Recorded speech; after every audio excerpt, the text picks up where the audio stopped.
নমস্কার শ্রোতা মণ্ডলী, বড়রা আমার প্রণাম নেবেন আর ছোটরা আমার ভালোবাসা নিয়েও। আজকে একটি শরণানন্দজি মহারাজের খুব সুন্দর ভিডিও নিয়ে আপনাদের সকলের সামনে উপস্থিত হয়েছি। আশা করি এই ভিডিওটি আপনাদের সকলের ভালো লাগবে। চলুন কথা না বাড়িয়ে ভিডিওটা শুরু করা যাক। যখন তিনি সাধারণ সম্পাদক, তখন অনেক সময় দেখা যেত যে সন্ধ্যা আরতির পর পূজনীয় মহারাজ পায়চারি করছেন, সঙ্গে কোনো সাধু বা ব্রহ্মচারী বা ভক্ত বা নেপালি দারোয়ানটি, একেবারে ইনফর্মাল। ক্রিকেট খেলা খুব ভালোবাসতেন। বিশ্বকাপ ক্রিকেট নিজে বসে দেখতেন সকলের সঙ্গে, এমনকি তা নিয়েও আলোচনাতে মেতে উঠতেন। তার সাধারণ সম্পাদক থাকাকালীন এক সন্ন্যাসী প্রধান কার্যালয় থেকে ব্রাজিলে যাচ্ছেন, সেখানকার সদ্য অধিগৃহীত শাখা কেন্দ্র। অন্যান্য সাধুদের সঙ্গে সেই সাধুকে ছাড়বার জন্য তিনি নিজে এয়ারপোর্টে যান। একবার এমনভাবেই সান ফ্রান্সিসকো কেন্দ্রের পূজনীয় প্রবুদ্ধানন্দজিকে রিসিভ করতে নিজেই চলে যান এয়ারপোর্টে।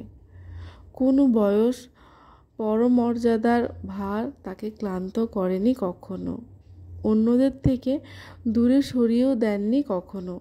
সকলকে আপন করে নিতেন তিনি অনায়াসে। এই অনাড়ম্বর সরলতার বিরল এক ঐশ্বর্যে পূজনীয় শ্রীমৎ স্বামী গৌতমানন্দজি মহারাজ উল্লেখ করেছেন, স্বামী শরণানন্দজি Maharaj was a silent but tireless worker. He was very simple and humble by nature.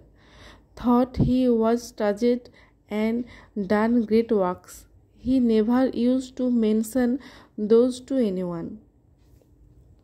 পরম পূজনীয় স্বামী শরণানন্দজি মহারাজ সবসময় সকল ভক্তদেরকে একটা কথাই বলতেন, ভক্তমণ্ডলী বা সাধুদের সকলকে একটা কথাই তিনি বলতেন, একই জিনিসের পুনঃ অনুষ্ঠানই হলো অভ্যাস। অভ্যাস ক্রমে স্বভাবে পরিণত হয়, আর যখন স্বভাব পুনঃ আচরণ করা যায় তা হয়ে ওঠে চরিত্র।